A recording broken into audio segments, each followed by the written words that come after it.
নমস্কার, kitchen and travels থেকে আমি বৃন্দা। আমি আজকে একটা মাছের ডিশ রান্না করে আপনাদের দেখাবো। বাঙালিদের মাছের সাথে একটা ইমোশন আছে, তো শুধু যে ইমোশনের জন্য তাই নয়, মাছ খেলে অনেক গুণাগুণও আছে। মাথার বুদ্ধি বাড়ে এবং চোখের জ্যোতি বাড়ে। তো আজকে আমি রান্না করব কাতলা মাছ দিয়ে ফুলকপি দিয়ে আলু দিয়ে ঝোল। চলুন শুরু করি।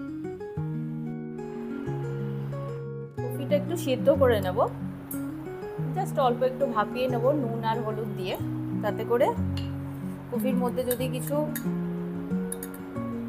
সার টার থাকে সেটাও একটু চলে যাবে আর গ্যাসও হবে না।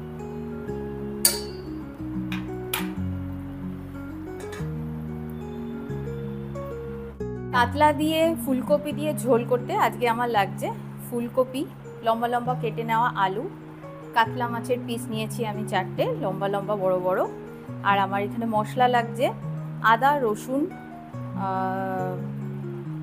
লঙ্কা, এটা আমি পেস্ট করে নেব, ধনে গুঁড়ো জিরে গুঁড়ো তেজপাতা, আর ফোড়নে আমি দেব গোটা জিরা আর গরম মশলার কিছু ইনগ্রিডিয়েন্টস। আর এখানে আমার আছে পেঁয়াজ কুচি করে কাটা আর টমেটো কুচি করে কাটা। আমি একটু লঙ্কা গুঁড়ো পাউডার ইউজ করব, আর হলুদ গুঁড়ো আর স্বাদ মতো লবণ।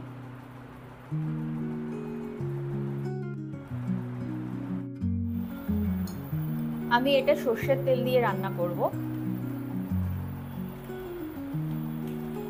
সর্ষের তেলটা একটু গরম হলে তারপরে আমি কপি আর আলুটা ভেজে নেব।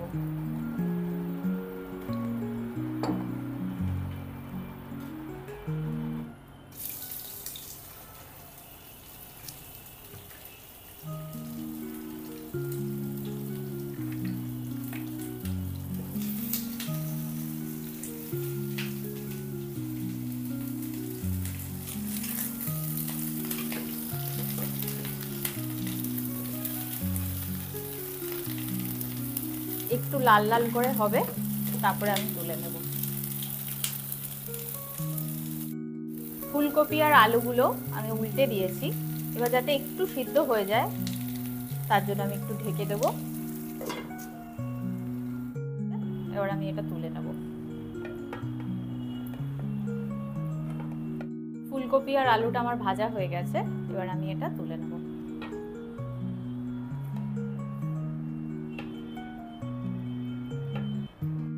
আমি আর একটু তেল অ্যাড করে নেব। এবার আমি ফোড়নটা দেব, জিরে ফোড়ন দিয়ে দিলাম, সাথে দুটো তেজপাতা, লবঙ্গ দারচিনি এলাচ।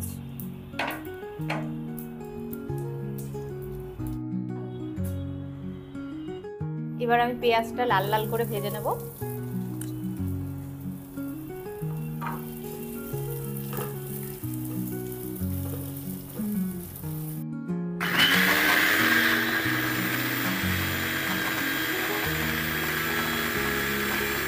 কালারটা সাদা থেকে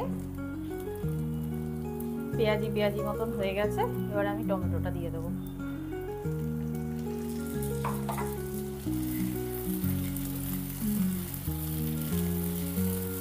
এবার আমি একটু ঢাকা দিয়ে দেবো যাতে টমেটোটা একটু নরম হয়ে যায়। পেঁয়াজ আর টমেটো নরম হয়ে এসছে, এবার আমি মশলাগুলো একে একে দিতে শুরু করব। স্বাদ মতো লবণ, হলুদ গুঁড়ো, লাল লঙ্কার গুঁড়ো,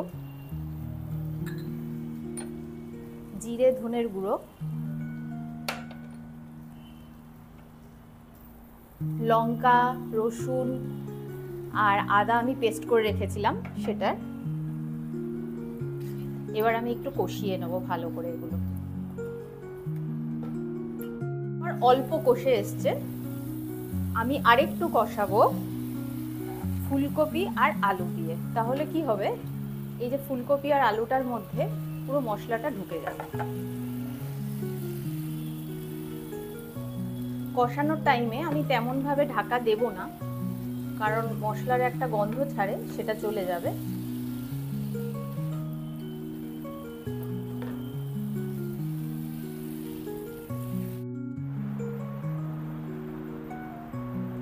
5 থেকে 6 মিনিট বাদে আমি আবার একটু নেড়ে দেব।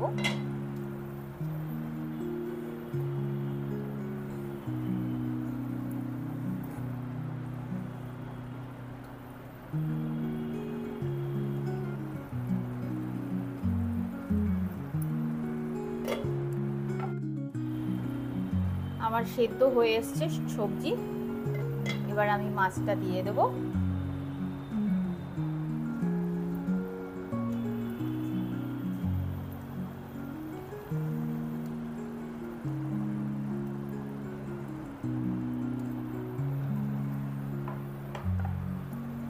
একটু নাড়িয়ে চাড়িয়ে নেব, আবার এটাকে ফুটতে দেব।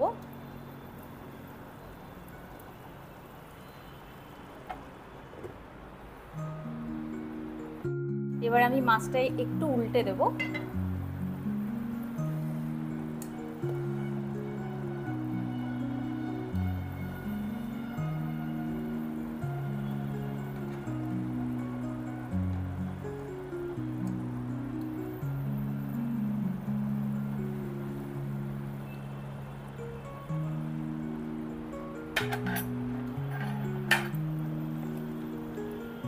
একটু নেড়ে নেব, আবার ঢেকে দেব। এবার আমি একটু ধনেপাতা দিয়ে দেব। আপনারা চাইলে গরম মশলার গুঁড়োও দিতে পারেন, কিন্তু আমি ধনেপাতাটা ভালো লাগে বলে আমি ধনেপাতাটা দেব। আমি ফার্স্টে ফোড়নের সময় গরম মশলা ফোড়ন দিয়েছিলাম, তাই আর গুঁড়ো এখন দিচ্ছি না। 1 মুঠো মতন ধনেপাতা আমি নিয়ে নিয়েছি, এইটা দিয়ে আর কিছুক্ষণ রেখে আমি নামিয়ে নেব। আমার মাছ হয়ে গেছে, আমি এবার ইন্ডাকশনটা বন্ধ করে দেব, মাছটা নামিয়ে নেব।